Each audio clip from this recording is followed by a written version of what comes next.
Hello friends, ರಾಜ್ಯ ಸರ್ಕಾರ ಗೃಹಜ್ಯೋತಿ ಯೋಜನೆಯಡಿ ಉಚಿತ ವಿದ್ಯುತ್ ಬಳಸ್ತಿರುವವರಿಗೆ ವಿದ್ಯುತ್ ಇಲಾಖೆ ಬರೆ ಎಳೆದಿದೆ. ಯಾವ ರೀತಿ ಬರೆ ಎಳೆದಿದೆ ಎಂಬುದನ್ನು ಈ ವಿಡಿಯೋದಲ್ಲಿ ಸಂಪೂರ್ಣವಾಗಿ ನೋಡಿ. ಯೋಜನೆಯ ಸೌಲಭ್ಯ ಪಡೆದು ನಿಗದಿತ ಯೂನಿಟ್ಗಿಂತ ಅಧಿಕ ವಿದ್ಯುತ್ ಬಳಸುತ್ತಿರುವ ಗ್ರಾಹಕರಿಂದ ಹೆಚ್ಚುವರಿ ಭದ್ರತಾ ಠೇವಣಿಯನ್ನು ವಸೂಲಿ ಮಾಡಲಾಗ್ತಿದೆ. ಸರ್ಕಾರದಿಂದ ಹೆಚ್ಚುವರಿಯಾಗಿ ನೀಡುತ್ತಿರುವ 10 ಯೂನಿಟ್ ವಿದ್ಯುತ್ ಬಳಸಿದವರು ಕೂಡ AST ಪಾವತಿಸಬೇಕಾಗಿದೆ.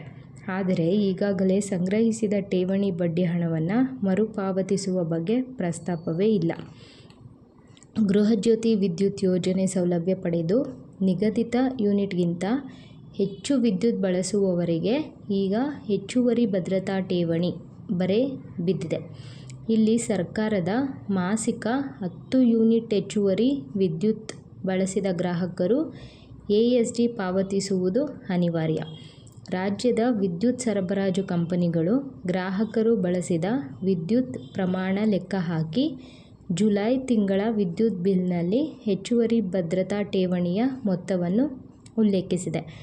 ಒಬ್ಬೊಬ್ಬ ಗೃಹ ವಿದ್ಯುತ್ ಈಗ ಗೃಹ ಬಳಕೆದಾರನಿಂದ 250 ರಿಂದ 1000 ರೂ.ಗೂ ಅಧಿಕ ಮೊತ್ತದ AST ನಿಗದಿಗೊಳಿಸಿವೆ. ಆದರೆ ಈಗಾಗಲೇ ಸಂಗ್ರಹಿಸಿದ ಠೇವಣಿಯ ಬಡ್ಡಿ ಹಣವನ್ನು ಗ್ರಾಹಕರಿಗೆ ಮರುಪಾವತಿಸುವ ಬಗ್ಗೆ ಪ್ರಸ್ತಾಪಿಸದಿರುವುದು ಚರ್ಚೆಗಳಿಗೆ ಆಸ್ಪದ ಮಾಡಿದೆ.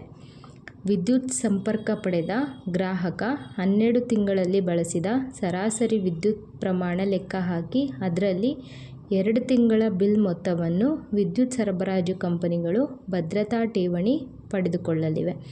ಆದರೆ ಗೃಹಜ್ಯೋತಿ ಯೋಜನೆ ಲಾಭವನ್ನು ಫಲಾನುಭವಿಗಳಿಗೆ ಮುಟ್ಟಿಸುವಾಗ 1 ವರ್ಷದ ಸರಾಸರಿ ವಿದ್ಯುತ್ ಮೊತ್ತವನ್ನು ಪರಿಗಣಿಸಲಾಗಿತ್ತು. ಇದರ ಮೇಲೆ ಪ್ರತಿ ತಿಂಗಳು ಹೆಚ್ಚುವರಿಯಾಗಿ 10 ಯೂನಿಟ್ ಉಚಿತ ವಿದ್ಯುತ್ತನ್ನು ಸರ್ಕಾರ ನೀಡಿತ್ತು. ಹೀಗಾಗಿ ಈ ಹೆಚ್ಚುವರಿ ವಿದ್ಯುತ್ ಬಳಸಿದವರು ಈಗ AST ಪಾವತಿಸಬೇಕಾಗಿದೆ. ವಿದ್ಯುತ್ ಸರಬರಾಜು ಕಂಪನಿಗಳು ದಶಕದ ಹಿಂದೆ 3 ತಿಂಗಳ ಬಿಲ್ ಮೊತ್ತವನ್ನು ಭದ್ರತಾ ಠೇವಣಿಯಾಗಿ ಸಂಗ್ರಹಿಸುತ್ತಿದ್ದವು.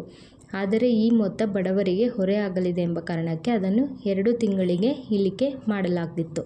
ಹಾಗೆಯೇ ಈಗ ಪಡೆಯುತ್ತಿರುವ ಹೆಚ್ಚುವರಿ ಭದ್ರತಾ ಠೇವಣಿ ಗೃಹ ಬಳಕೆಗೆ ಗ್ರಾಹಕರಿಗೆ ಮಾತ್ರ ಸೀಮಿತವಾಗಿಲ್ಲ, ಕೈಗಾರಿಕೆ, ವಾಣಿಜ್ಯ ವಿದ್ಯುತ್ ಬಳಕೆದಾರರಿಗೂ ಪಾವತಿಸಬೇಕಾಗಿದೆ ಎಂದು ಹೆಸ್ಕಾಂ ಅಧಿಕಾರಿಗಳು ಮಾಹಿತಿಯನ್ನು ನೀಡಿದ್ದಾರೆ. ಗ್ರಾಹಕರ ಭದ್ರತಾ ಠೇವಣಿ ಹಣವನ್ನು ಅವರ ಖಾತೆಯಲ್ಲಿ ಜಮಾ ಇಡಲಾಗುತ್ತಿದೆ. ಇಲ್ಲಿಯವರೆಗೂ ಈ ಠೇವಣಿ ಮೊತ್ತಕ್ಕೆ ವಾರ್ಷಿಕ ಶೇಕಡಾ 3.75% ಬಡ್ಡಿ ನೀಡಿ ಆಯಾ ತಿಂಗಳ ವಿದ್ಯುತ್ ಬಿಲ್ನಲ್ಲಿ ಹೊಂದಾಣಿಕೆ ಮೈನಸ್ ಮಾಡಲಾಗುತ್ತಿತ್ತು.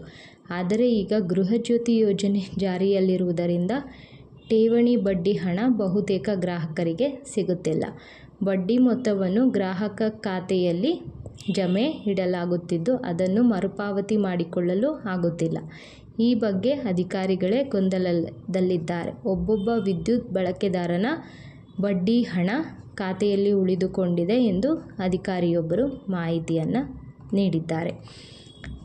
ಈ ನಮ್ಮ ಒಂದು ಮಾಹಿತಿ ನಿಮಗೆ ಉಪಯೋಗವಾಗಿದ್ದಲ್ಲಿ ನಮ್ಮ ಚಾನಲನ್ನು ಸಬ್ಸ್ಕ್ರೈಬ್ ಮಾಡಿ, ಬೆಲ್ ಐಕಾನನ್ನು ಕ್ಲಿಕ್ ಮಾಡಿ. ಇನ್ನೂ ಇದೇ ರೀತಿಯ ಹೆಚ್ಚು ವಿಡಿಯೋಗಳನ್ನು ಮಾಡಲು ನಮ್ಮನ್ನು ಪ್ರೋತ್ಸಾಹಿಸಿ. ಧನ್ಯವಾದಗಳು.